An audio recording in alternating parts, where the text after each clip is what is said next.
We have seen already how after the American Revolutionary War, when the United States breaks away from Britain and proclaims itself independent, that the United States is governed by its first constitution called the Articles of Confederation. However, as we have also learned, the Articles of Confederation, our first national constitution, did not work very well. It did not solve many of our nation's problems. And as we have seen, the states eventually decided to create a new constitution, the Philadelphia Convention,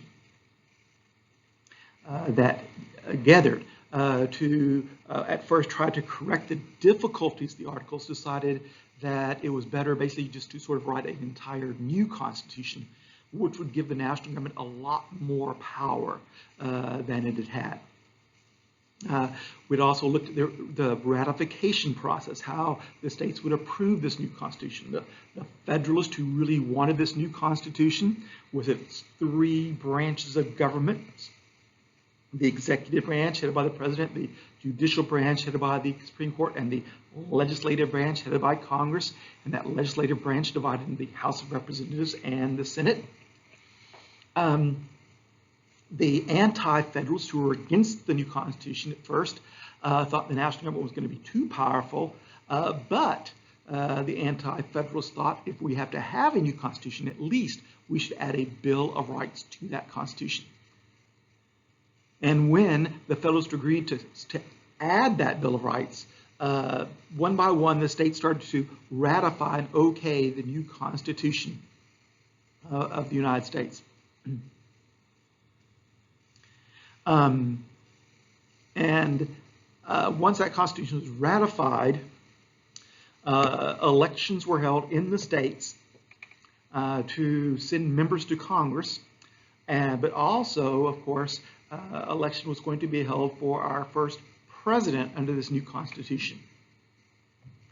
Probably everyone in the United States at the time realized the first president under this new Constitution was going to be George Washington, who, remember, had come out of retirement, who had led our effort in the Revolutionary War, who had helped win our independence, had gone back to farming, and then come out of his farming life to lead up that Philadelphia Convention to write this new Constitution.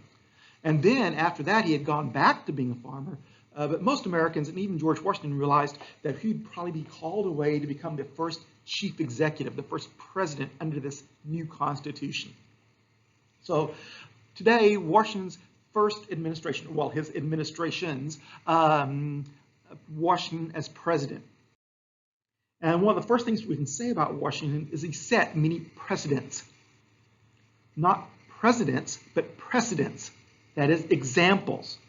So because he was the first, he was able, what he did, other presidents copied him. And so many of the things he did basically become examples that other presidents would use and still use today, many years later. For example, one of the first items of agenda was what to call this new chief executive. Oftentimes in Europe, leaders had very long titles. In fact, the longer the better. Long titles were seen as representing the fact that you were a very powerful person. And so there were many different ideas about what to call this new chief executive, the person that was going to head up the executive branch. For example, one was to call them the President of the United States and the protector of the rights of the same. That was just one example. And again, oftentimes they were very long. And again, just to sort of give the impression this person was going to be really important. And as Congress started to argue about this, Washington himself set the example by basically just sending a message saying, just call me Mr. President. And that's basically what we do today. We call them Mr. President. Of course, until one day we have a Ms. President. So that's one example he set. Another example he set was how he chose the people that were going to report to him, how he was going to divide up the executive branch of government into different organizations, into different groups, into different departments. And each department would have a boss, and that boss would be called a cabinet level official. They would be called a secretary, not a secretary that maybe perhaps works for a boss, but they would be the bosses of these executive departments that Washington would set up. So, for example, the first 4 departments were the War Department, to of course handle the Army and the Navy, the Treasury Department to handle money, the Justice Department, which of course would enforce the laws of the United States, and the State Department, which would deal with foreign states, which would deal with foreign countries. And so Washington created these 4 departments and then appointed a leader for each one. The 2 most important would be the Secretary of State and Secretary of Treasury. So Thomas Jefferson would become his Secretary of State. Of course, Jefferson was most famous, or would become most famous, for writing that Declaration of Independence, the one that said that all men are created equal, that they're endowed with certain inalienable rights, and among these are life, liberty, the pursuit of happiness, that to secure these rights, governments are instituted among men. Of course, Jefferson had done many other things as well. And after he had written the Declaration of Independence, he had gone to serve in Europe, to places like France, to be our ambassador, to try to get to France to help us in the war, and he was successful in that. So Jefferson, having dealt with other nations before, was appointed by George Washington to be the new Secretary of State, which would deal with these nations around the world. Now, for money matters, he chose Alexander Hamilton. Alexander Hamilton, who had been one of his assistants during the Revolutionary War.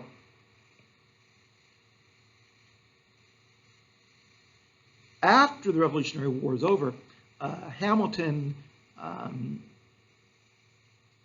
was a lawyer, but he was also a very good business person. And within a few short years of the war being over, he had he had gotten by his work a large amount of money. And so Washington recognized that this person, Alexander Hamilton, had the ability to not only organize and run things, but also he had an ability to make money, which of course is one thing the United States desperately would need. In fact, when Washington took office, the United States owed over $81 million, which was a considerable amount of money at the time. Today, of course, we talk about the United States national debt in trillions of dollars. But at the time, $81 million was an extremely large amount of money for a nation to be in debt. And of course, a lot of that came about as a result of the Revolutionary War. When the United States declared independence, it needed money, so it borrowed money from, well, anybody that it could. It borrowed money from other nations, it borrowed money from businesses, it borrowed money from its own citizens. And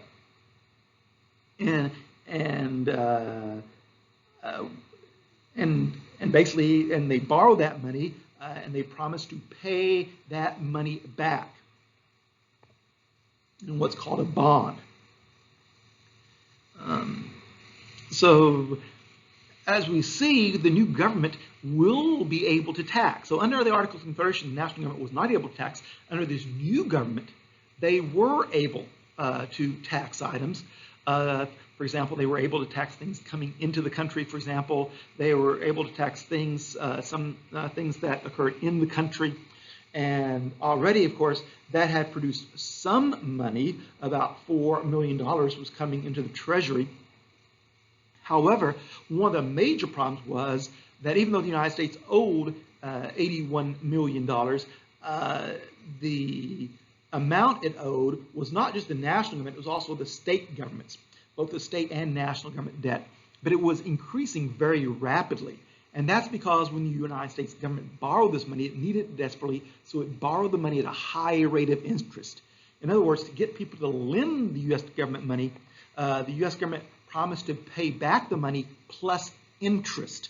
And the interest was at a very high rate, sometimes 20 or 30% interest, which basically meant that if you gave the government $100 at 20% interest, the next year the government would have to give you back $120. And that interest amounted to yearly. So in the second year, if you at $100, the first time you got $120 at 20% interest, and then that $120, that would be the next year's payment plus, again, 20% of that on top of the $120 is interest, which means that $81 million was growing very rapidly. Basically, it was doubling every couple of years. It was skyrocketing up. So Alexander Hamilton, the new Secretary of Treasury, had to do something in order to pay off the national debt. And he came on an interesting idea, and his idea was because the world was basically at peace when Washington takes over as president, the European banks are loaning money out at a very low rate of interest, like 1 or 2% interest. And Hamilton's idea would be to basically go to the European banks and borrow $81 million to pay off our $81 million. I know that sounds really stupid. Yeah, but you still owe $81 million, duh. Yes, but you'll owe it at a lower interest rate. So Hamilton wanted to pay off $81 million in high interest with $81 million in low interest. So at 1% or so, the $81 million would not be doubling every 2 or 3 years. In fact, at 2% interest or 1 or 2% interest, it'd probably be maybe doubling every maybe 15 to 20 years. So it's a much slower rate. And that would give the U.S. government time to catch up. That it's what it was taxing would eventually add up to $81 million if only you could keep that $81 million that it already owed from skyrocketing up. If you could keep it from growing very much, eventually you could pay it off. Eventually the small little bar that you see will be equal to the big bar that you see. And that was Alexander Hamilton's plan. However, his plan ran into problems in Congress for a number of reasons. One is because the $81 million included state debts. Many northern states didn't like the plan because they already paid off, many southern states didn't like the plan because they'd already paid off their debts. Southern states that grew things like rice, tobacco, and indigo, which were big money makers, within just a few years of the Revolutionary War, they had paid off their debts. And so basically what Hamilton was asking the nation to do was it was basically asking the nation to pay off northern war debt. And Southerners are thinking, well, we paid off our war debt. Why do we basically have to tax ourselves and do this in order to pay off their war debt? That doesn't seem very fair. And there's also some questions about the bondholders, because many Americans had bought bonds during the war, and the U.S. government owed money to them. But immediately after the war, the Articles of Confederation in place, and the U.S. government had no way of taxing. Many of those bondholders had given up trying to get paid, and they had sold their bonds to what you call speculators for a very small amount. So, for example, if you had loaned the U.S. government $100, and the U.S. government was saying, we're going to pay you back $100 plus that $20 with it. But then after the war, the U.S. government under the Articles has no money to pay you back with. So the first year, you're waiting and you're still. The second year you're waiting, still no money. The third year, you have expenses you're going to have to pay off, but it looks like the U.S. government will never pay off that money it owes you. And so what do? You take that bond, that IOU the government has given you, and you try to find someone to sell it to. Of course, no one's going to give you $100 for it, because how can you get $100 for a piece of paper when the U.S. government's broke? So instead, some people were sort of hoping and guessing that maybe one day the U.S. government will pay off, and so they might buy your bond at maybe like $5. So you give up, as the bondholder that loaned the U.S. government money, and as a bondholder who's supposed to be paid back by the U.S. government, and you're not being paid back, you take what's going to be $120 for you, and you sell it to someone for $5. Now, of course, you're thinking you're going to get the better deal, because you're thinking the U.S. government will never pay back on that bond under the Articles of Confederation, which means basically that piece of paper is worthless, and now you find some idiot, who's paying you $5 for it. Of course you're going to give them their $5. On the other hand, if you're the speculator, why are you giving that person $5 for a piece of paper that's probably worthless? Well, probably is not for sure. Probably means it's probably not going to happen. The U.S. government's going to pay it off. But what happens if it does pay it off? So if you can buy all these bonds really cheap, and eventually one day the U.S. government pays them off, you're going to be super, super rich. So these speculators were taking a risk. Now, many in the United States, many states felt that the original people that loaned the money, they're the ones that should be paid back, because those original bondholders are the ones that loaned the government money during the war. But Hamilton argues, no, we have to pay off the person that has the piece of paper, because that's the paper that we agreed to pay. We said, whoever owns that paper, we're going to pay. No, we're sorry that person sold the piece of paper, then they shouldn't have, but the U.S. government has to live up to its obligations, and if we say we're going to pay off that bond, whoever has that bond, we have to pay the money to. So there were some complications about this in Congress. But Hamilton gets around that problem, especially when he offers the Southern states something in exchange for this plan. Remember, the Southern states have paid off their debt, and they really don't want to help pay off the Northern war debt. But then Hamilton offers the South the national capital. After all, a new nation needs a new national capital. So many cities and states are thinking, ooh, we need the national capital, because first of all, that's going to create business in our state. First off, you have to build this place, which means that's going to create jobs in our state. Second of all, once it's built, it's going to be important. So whoever has this capital is going to be important. So all the states want it. So New York is thinking maybe the capital should be in New York City, and Philadelphia is thinking maybe it should be in, Pennsylvania thinks it should be in Philadelphia. But Hamilton says, hey, here's the plan. You Northerners, we'll pay off your war debts in this financial plan I'm working out. But in exchange, those Southerners, when they agree to this plan, they get the national capital. And so basically that was the compromise. The Southerners basically agreed to help pay off the Northern war debt, and the Northerners would basically agree to place the capital in the South. Now, eventually, when it came time to build the capital, Virginia and Maryland both gave up some land to create a special district called the District of Columbia, named after Columbus. And it would be there that the national capital would be built. And that way, because the states had given land, land was not part of any state, no one state could claim the national capital. Now, of course, both Maryland and Virginia were southern states at the time. Of course, if you look at the map now, it looks sort of like the national capital is sort of in the middle part of the country along the Atlantic seaboard. But at the time, that was the South.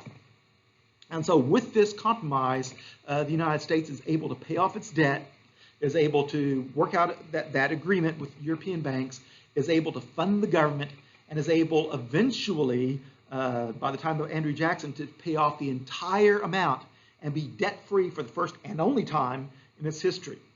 So that agreement basically makes the American money worth something. It makes because now you know that when the U.S. government says it's going to do something as far as money is concerned, you can count on it.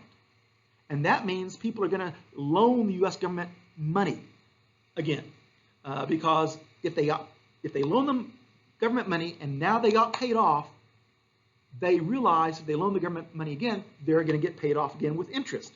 So because the U.S. government kept its word the first time, people have kept on loaning the government money and still do today. Not just American people, but people from around the world and countries from around the world have part of that debt from our U.S. debt. Now that's important, by the way, because if people didn't loan us money, we'd have to actually pay our entire, basically, bill every year, and that means taxes would be a lot higher. But thanks to Alexander Hamilton and his plan, the United States can borrow money at a very low rate of interest from nations and countries around the world, and they know that it's going to be a secure investment because the U.S. government has been paying back the money with interest every time people have done it for over 200 plus years. It's a pretty safe bet that if you buy a U.S. bond, that if you loan the U.S. government money, you're going to get that money back with interest. And that's why people keep loaning us money. So that was a good thing. Now, one of the problems with doing some of these things that Alexander Hamilton wanted was the fact that some people weren't sure if the Constitution allowed it or not. The Constitution gives the U.S. government basically about 17 specific things it can do. For example, the U.S. government can create a Navy. And then in Article 1, Section 8, the last little clause, Clause 18, basically says the Congress can do everything necessary and proper to do all those other 17 things. So it says that Congress can create a post office. It says that Congress can create a Navy and an Army. It says Congress can do all this other stuff. But it also says Congress can do everything necessary and proper to do that. So, you know, if you're creating a Navy, what's necessary to create a Navy? Well, ships. So that's one reason Congress can authorize money to build Navy ships. Of course, what else do you have to have? Well, you have to have people to man those ships, so you have to have naval personnel. So that's one reason the Navy can have naval personnel, because it has to man those ships. And it goes into a whole host of other things. For example, of course, to man those ships, people have to have food to eat, and so that gives Congress permission to give at the time the War Department money to buy food to put on the ships for the men, because it's necessary and proper to do that. So at first, people started to argue, however, over this necessary and proper clause, because what is necessary and proper? Because necessary to you may be different than what it means to your parents or what it means to me. You may really think that it's necessary for you to skip a day of school because you're tired. Your parents may not think it's necessary for you to skip a day of school because you're tired. So necessary is one of those words that can be defined in several different ways based on who's defining it. And so one of the problems was, how do we define that word? And the Federalists would like to define it loosely. They would like to basically say necessary is something that sort of, will help us get the job done. That's called a loose interpretation of the Constitution. Meanwhile, you'll have another group of people who'll be saying, no, necessary only means necessary. It doesn't mean helpful. It doesn't mean it'd be nice to have it. It means it's absolutely, positively necessary to do it. You can only do exactly what it says and no more. So almost immediately, there begins this debate about how powerful Congress should be. What sort of laws can it pass? And one of the things that Hamilton also wanted to do was set up a bank. And he thought a national bank would be awesome, because a bank could help control the money supply and could help give value to the dollar for example, but also the Bank of the United States could loan out money to businesses in the United States. And that would help more and more businesses grow in the United States, would help make the United States richer and richer. But it doesn't actually say in the Constitution that Congress can create a bank. It does say that Congress can regulate the money supply. But again, what's regulate the money supply? Hamilton says, well, we need a bank to regulate the money. So it's necessary we have that. But others said, no, you don't need a bank to regulate the money. People can do that by themselves. And so again, there's this sort of debate over exactly what laws Congress actually has the power to pass. And as we'll see, this eventually, this action between the people that want to interpret the Constitution strictly and loosely will actually result in our first two really political parties.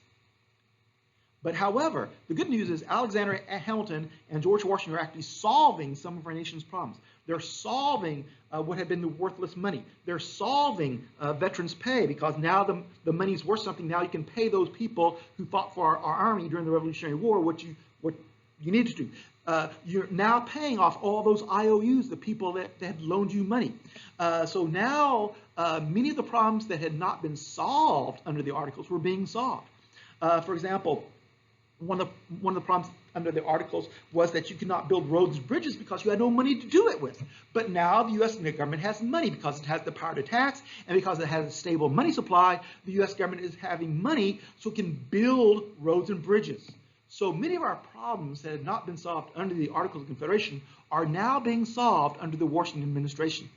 Another problem that cropped up was relations in the West, specifically among the Indians. So as the United States, as the war ended, the American Revolutionary War, more and more Americans started to move over the Appalachian Mountains into the area between the Appalachian Mountains and the Mississippi River. And that was especially true after the Northwest Ordinance was set up, which divided that Northwest area into different areas that you can buy. And so people would now be moving in, because now you could define the area. You could basically point out the area that you wanted to buy, and you knew exactly how much land you were getting, and everyone else knew that was going to be your property. But as people moved on, the Indians said, no, this is our land. And so one of the problems, of course, under the Articles of Confederation, where the Indians were attacking settlers on the frontier. Of course, sometimes you can understand that. If you think something is yours and someone's stealing it, you probably would get upset. So there were several options, of course, under the Articles, and of course none of them worked, because under the Articles of Confederation, you could basically offer gifts to the Indians for their land, but of course gifts cost money, and the Articles had no money. You could buy the land from the Indians, but of course the Indians knew the American money was worthless under the Articles of Confederation, so of course they wouldn't accept American money. Or you can send out the army to deal with the Indians. But under the Articles of Confederation, the U.S. didn't have an army because armies cost money. But now the U.S. has money. So now, under Washington, they try all these approaches. They try offering gifts to the Indian lands. They offer money for the Indian lands. And when that doesn't work, they do send out the army to deal with the Indian attacks on the frontier. Now, eventually, there's a big battle called the Battle of Fallen Timbers, because it takes place in Ohio, and there's been a tornado, and the tornadoes come through the forest, and basically all the trees have been knocked down, and so now there's basically a big clearing where you can fight a battle, and in that battle, the U.S. Army wins, and the Indians are defeated, and those Indians then basically have to agree to give up that land. So Washington tried to make peace with the Indians, but also had the army fight some Indians in the Northwest Territory. But again, it's important to realize at least Washington was solving the problem of the Indians attacking on the frontier. At least progress was being made.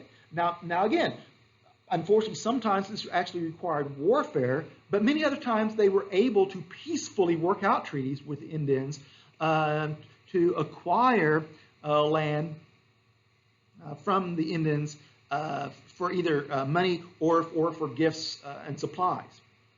So again, one problem that had not been solved in the Articles was now being solved again. So one problem after another problem was being solved under the Washington administrations. But you know what? Sometimes life is sort of strange. Sometimes you're doing pretty well, and all of a sudden, disaster. A bad problem comes into your life. Not because you did anything wrong, but because somebody else did something wrong, and all that problem fell on you.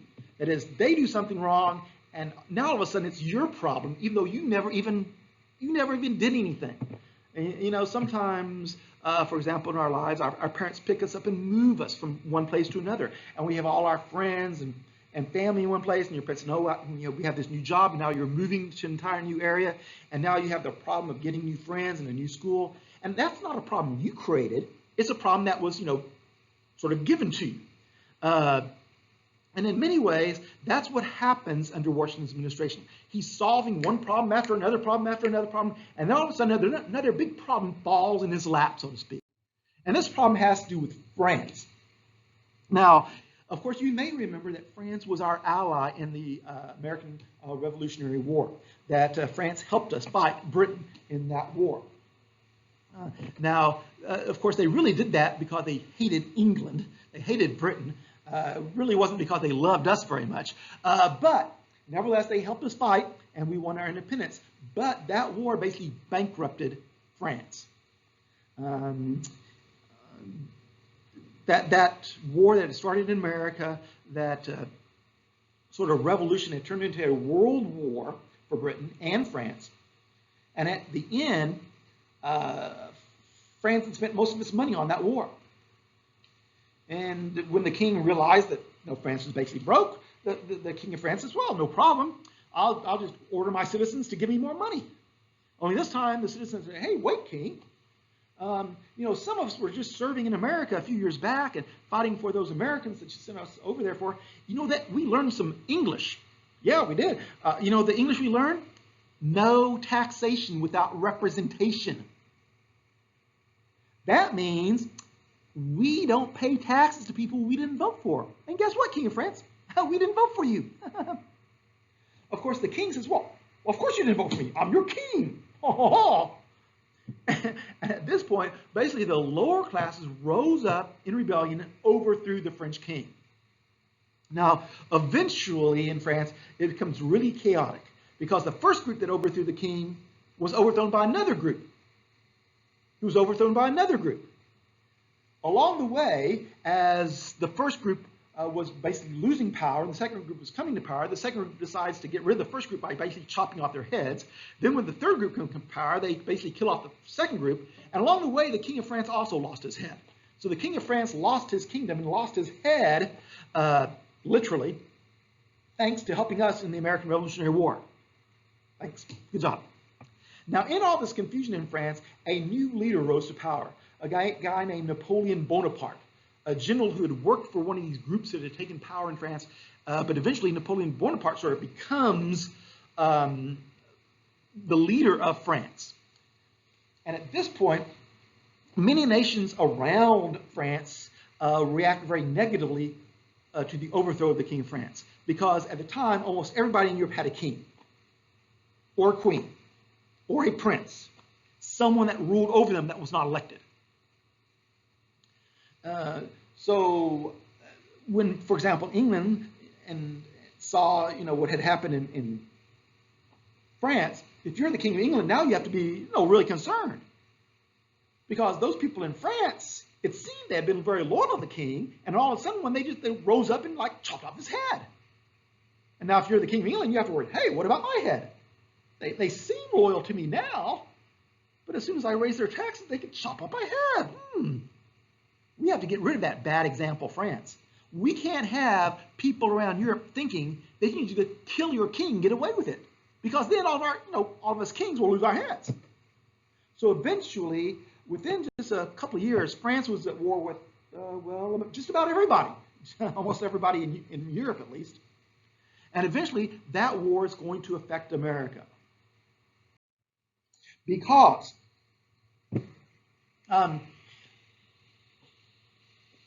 the French, as the war continues, the English try to win the war against France by cutting off their supplies. And one way to cut off the French supplies are by stopping the ships going to France, ships carrying food to France. So the British Navy starts sinking those ships and starts seizing those ships. Unfortunately for us, some of those ships going to France are American ships, carrying food from America to France. The French are paying for it. And now our ships are being stopped on the high seas. Some they're being sunk. And naturally, Americans are crying for war. How dare the British stop and attack our ships? So many Americans want war with England over them basically stopping and seizing our ships on the high seas because of the French Revolution. Of course, Washington's also angry, but he realizes something. He realizes that we're really not ready to fight yet. We're just getting our act together. You know, we're a new nation. We're just starting to like pay off our debt. We're just starting to solve our problems. A war might destroy us. And so Washington decides, no, I'm mad, but the best thing to do is to not go to war. So Washington sends over a peace negotiator, a guy named John Jay. And John Jay, I believe, was a member of the Supreme Court at the time, but Jay went over and worked out a peace agreement. And that peace agreement came back to America, and basically the peace agreement basically said that England was really sorry. They were really sorry that they were attacking our ships. And England would pay for some of the ships that it had damaged. And the third part of the agreement was England was still going to keep attacking our ships going to France. You see, England didn't want a war with America, but for England, this was a matter of survival. They had to defeat France, they felt. And one of the ways of defeating France was by stopping those ships. So they didn't want a war with America, but if it took a war, that's fine because they were fighting for their survival. Now, of course, in America, Americans were outraged. I mean, what sort of rotten treaty is this? We're sorry we're going to keep attacking we're sorry we're attacking our ships, we're going to keep doing it? I mean, that's like someone walking up, punches you right in the face, and they go, oh, I am so sorry, I'm so sorry, I'm so sorry. You know, and you want to punch back, you go, oh, well, okay, oh, yeah, okay. But just as you're, putting out your hand out for friendship, they punch you again, and then again. And you may get the thought that, hey, they're really not sorry. And so Americans were outraged at this treaty. Interesting enough, at the time, Washington, the city of Washington, D.C., our national capital, was being created, and they were naming the streets first by number and then by letter. So streets running north-south, I think, or by number, and east-west, or by letters. Of course, so if you go to Washington today, you can go to A Street, B Street, C, D, E, F, G, H, I, K, L, M. You won't be going to J Street because there is no J Street. Because when they were designing the national capital, John Jay was so unpopular, just the letter J angered them so much they didn't even include a J Street. Now, of course, treaties have to be okayed by the Senate. And there's no way Congress is going to vote for a treaty like this until George Washington says, excuse me, I need this treaty. At which point Congress says, okay, we'll vote for it. So important was George Washington to our early history that even almost every American hated this treaty. Almost everybody in Congress was going to vote no for this treaty. When George Washington said, I need this, people said, okay, you can have it. That's how important George Washington was to our history. Of course, again, he keeps solving our problems. He keeps us at peace, but he also solves more of our problems. One of the good things about Jay's Treaty is the British finally evacuate the forts. The forts on American soil the British soldiers had kept staying in after the American Revolutionary War because those British soldiers were dealing with those American Indians that were giving them furs. And so these forts that are on American soil, the British had, not left. And in the articles, we can make them leave, but now the British voluntarily leave the forts. And there's another problem that Washington was solving. There are many of them. Another problem he was solving dealt with the city of New Orleans and the Mississippi River. So the Mississippi River would serve as our boundary after the American Revolutionary War between America and Spain. However, New Orleans was a Spanish port. So American farmers moving out west, there were no roads back east. So if you lived, for example, in Illinois or Indiana or someplace like that, if you were a farmer, you couldn't put your crops on wagons and send them back to New York City to sell because there were no roads. First of all, you take a lot of wagons to put your farm crops on. Second of all, since there are no roads, the journey's going to be really long, so by the time you get there, all your crops are going to be spoiled. So what you did, if you lived in the Northwest Territory area, you put your crops on a big raft, a big flat bottom raft, and you floated them down the Ohio River, or one of the rivers that go into the Ohio River. Then you float that raft down to the Mississippi River, and then you float that way all the way down to New Orleans. There at New Orleans, you can't float your raft into the Gulf of Mexico because the waves are too high, so you wait for a big ship to come along. And then, once that big ship comes along, you can take your crops and put them on the big ship, and the big ship can quickly go to New York and sell your crops. So that's what had been happening at New Orleans. The Spanish had been allowing Americans to take their crops off the rafts and put them in a warehouse until the big ship came along. But then the Spanish decided to close off New Orleans and said, nope, sorry, no more Americans. We're not going to allow you to land your crops here. And that would be a disaster for American farmers in the West. It would basically just wipe them out. So Washington, again, sends a peace negotiator whose name is Pinckney. And Mr. Pinckney, again, works out an agreement with Spain, and that agreement allows American farmers to continue floating their crops down the Mississippi River on a raft, taking those crops at New Orleans, putting them in a warehouse until a big ship can come along and take those to New York or Philadelphia or someplace like that. So again, it was extremely important for the American economy, and especially for the Western American economy, Pinckney's Treaty. So again, Washington solving problem after problem after problem. So Washington opened up the port of New Orleans to U.S. trade in Pinckney's Treaty. So problem after problem is being solved. It's amazing. But then in 1794, a revolt, a farmers' revolt in Pennsylvania over a tax on whiskey. So one of the ways the U.S. government was going to create money to pay off its debt was not only tax things coming into the country, but also tax certain things in the country. And one of those things that was going to tax, called an excise tax, was whiskey. But really, a tax on, for people in backcountry Pennsylvania, a tax on whiskey was actually a tax on their crops, a tax on farmers.